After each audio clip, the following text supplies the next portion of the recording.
Is it fair to say it's an advantage that he has seen so much in the NFL? There's nothing that the Broncos are going to do defensively that Case Keenum hasn't seen.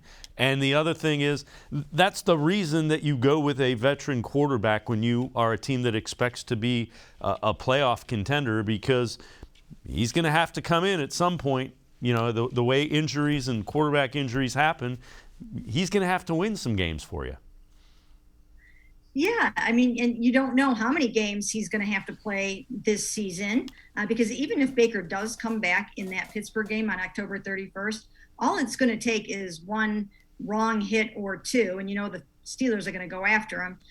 One wrong hit or two to pop that shoulder out potentially again. So, this could be kind of touch and go throughout the season. You might need to rely on Case Keenum, but you're right. This is exactly why you sign a guy like Case Keenum, and it was a no-brainer for Kevin Stefanski to call upon him when he got this job. So I think he'll do a nice job in there.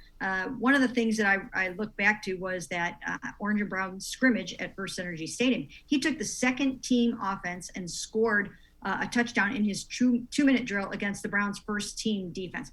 And that's significant, to be with those backups and to score on what everybody thinks is going to be a really great defense. So I think he's going to be just fine. And it is a little bit different skill set than Baker Mayfield. He's a guy that probably doesn't have as big an arm, but he will get the ball out on time. He will get. I mean, he's decisive. You know some of the things that you're getting because he's shown that when he's been a starter in the NFL.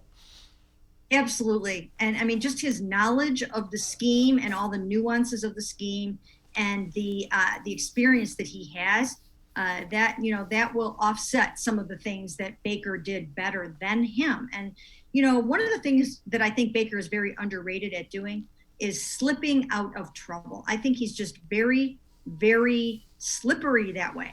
I mean, you think he's about to get sacked and somehow he gets away from it. And he's not known for being super fast or super mobile, but he really is sneaky mobile. So Case is going to have to probably do some of those kinds of things, especially with the two tackles potentially being out. And then the other thing is just, Baker, up until this season, when he's been throwing with this harness on, he's been deadly accurate. So we'll just have to see if Case is that accurate. One thing that I think he can maybe do better than Baker in this game, and we'll have to see, and I think it's because of the health of Baker this season, is will he have some better chemistry with Odell Beckham Jr. and will he have some better chemistry with Austin Hooper, two guys that Baker has sort of taken his time with?